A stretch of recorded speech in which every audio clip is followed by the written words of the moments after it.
quand certains de mes collègues, bon maintenant de moins, ils arrivent ici et disent, mais ça non, chez toi la culture est vivante, chez toi la culture c'est quelque chose. Et je me souviens même de mes collègues, cette fois-ci évêques burkinabés ou en Côte d'Ivoire, mais ça non, toi avec tes affaires de culture là, qu'est-ce que ça rapporte? Mais effectivement, au début, les gens venaient en folklore, ils viennent se montrer. Petit à petit, des artistes ont pris conscience et ils ont produit, comme disait un de nos ministres, des choses ou bien des réalités qui étaient vendables.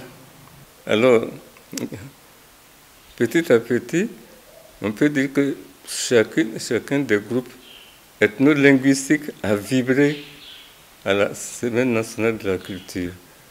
Et tout ce que nous faisons fait partie de la culture. Notre manière de prier fait partie de la culture.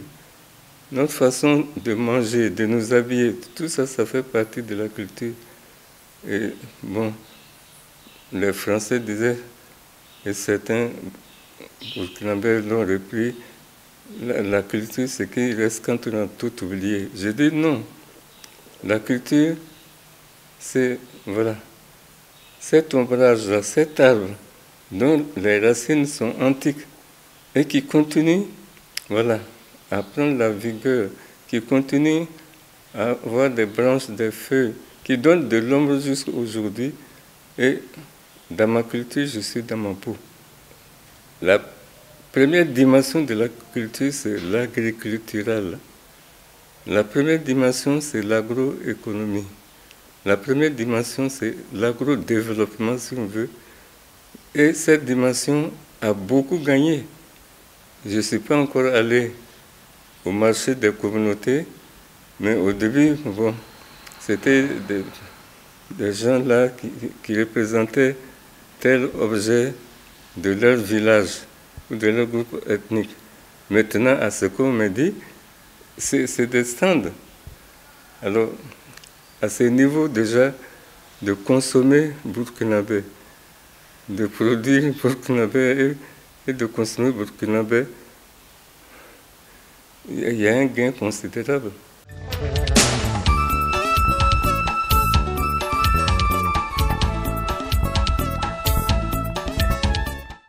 Nous voir les uns les autres et voir que vous avez pris du temps à préparer ce que vous nous montrez, que ce soit dans les beaux-arts, que ce soit dans l'art culinaire, que ce soit le partage aussi avec les autres, pour que le Wara voit ce que fait, disons, le Boaba qui est de l'autre côté, pour comprendre pourquoi il y a des relations d'alliance et de parenté entre, par exemple, les Moussi et les Samo, entre les Bissa et, je crois, les Samo. Pourquoi peu les Bobos se respectent tellement qu'ils n'ont pas le droit de se fâcher l'un contre l'autre? C'est la rencontre qui construit. C'est ce respect de l'autre, cette connaissance de l'autre qui construit.